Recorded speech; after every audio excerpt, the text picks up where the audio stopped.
Hi, I'm Gretchen from Custom Hair Company in New Zealand.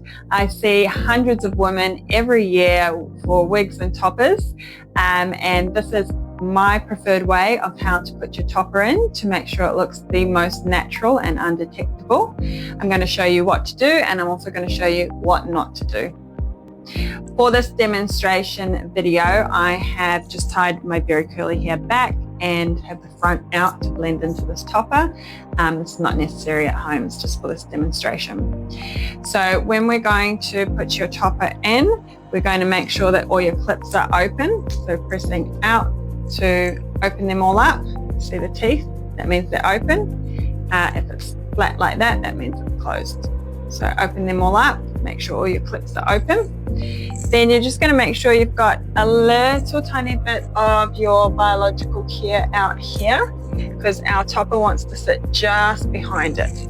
So positioning your topper is the most important thing, and how you get it to blend the best.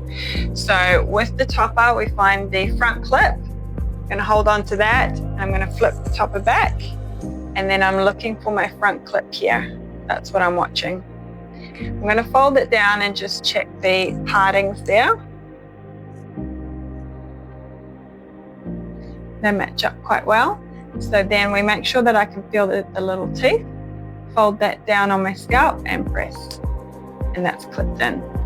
Move to the side ones. Use one hand to hold the topper so we're not pushing the whole topper up when we do the clip. Just lift, glide along the scalp and clip down. Same on the other side, holding it firm, lift and clip down. And I've got one at the back there too. Lift and clip that down.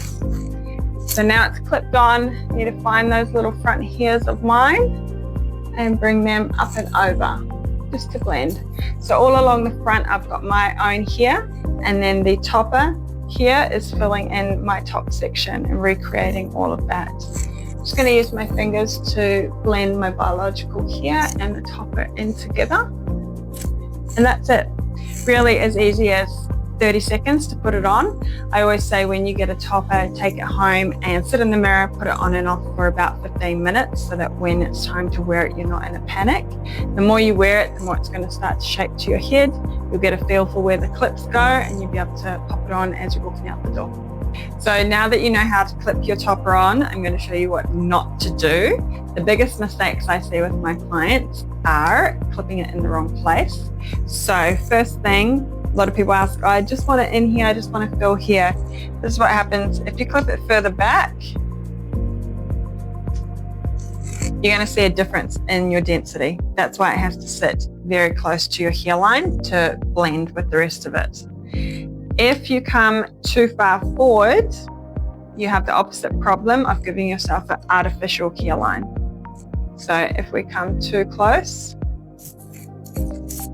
see how harsh that is? You don't have your own little baby hairs at the front. So it looks more like a wig or topper, not a good one. So just behind your hairs is the perfect place to place it. The second mistake a lot of people make when they put their topper on is they get it into that position, and then as they put it back, they slide it back as they clip it. So you can see A, we're too far back, and B, we're pulling some of these hairs are going in a different direction to the actual topper coming this way. So make sure that when you put that front clip in, that you clip it where it is sitting. So we get the teeth on the head and just lay it flat. No sliding or pushing. I hope that's been helpful for you.